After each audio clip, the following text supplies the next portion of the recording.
سلام علیکم عزتمنو. نیلمګل دا خبره واضحه کړه چې دا هر څه چې ما سره وکړ نو دا ما سره یعنې خپلې خور وکړ نادیه ګل، ځکه چې ما د دې نه مخکې نادیه ګل سره لږه غوندې خوله وویله او ما ته یې وویلې نادیه ګل په پیغور ما تاره کړ چې زه به ستا کور ورانوم. نو زمان او د دوی په جنګ کې چې 2 ورځې نه وي تېره شوې نو نادیه ګل زما کور د رښتینو وران کړ.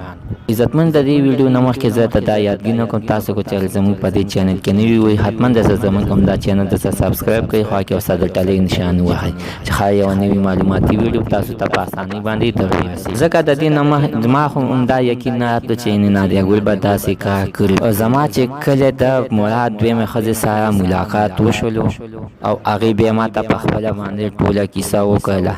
یعنې مراد خو ما پسې نه دی راغلی چې مزې د مراد دپاره چې غوښتلم، خو نادیه ګل ورسره راغله. نادیه ګل ته یې ویلې چې څه واک نادیه ګل وویل چې څه واک اختیار دی ما ته نیلم ګل راکړی دی. ته ویلې چې ته مراد ته دغه جینۍ ووایه، دا جینۍ مراد ډېره خوښه ده. نو ما د نادیه ګل په خوله باندې یقین وکړلو او ما مراد سره د واده دپاره غاړه کېښودله. که ما ته خو دا علم و چې نیلم ګل د مراد ښځه ده او زه یې یعنې بنه نه سازي. که د واده نه مخکې ما سره مراد 2 شپې کړې وي خو ما ورته دا ویلي چې زه د سره ځکه واده نه کوم چې نیلم ګل ډېره ښه جینۍ ده او زه نه غواړم چې د هغې د پاسه زه نه غواړم چې زه د هغې بنه سازه شم.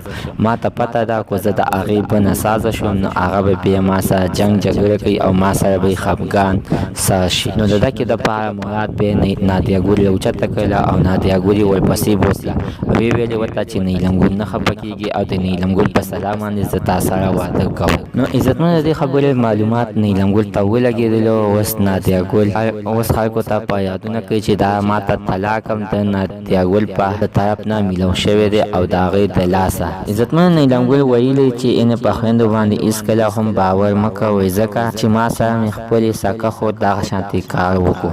عزتمنو دا ډمانې دي، ټولې خویندې داسې نه وي. خویندې چې دي په خپله خور باندې ډېره زړه خوږوي. عزتمنو زموږ نننۍ معلومات د دې پورې د نوي معلومات دپاره زموږ همدا چینل ته سبسکرایب کړئ، خوا کې ورسره د ټلې نشان ووهئ چې ښایي یو نوي معلوماتي ویډیو تاسو ته په اسانۍ باندې در ورسېږي.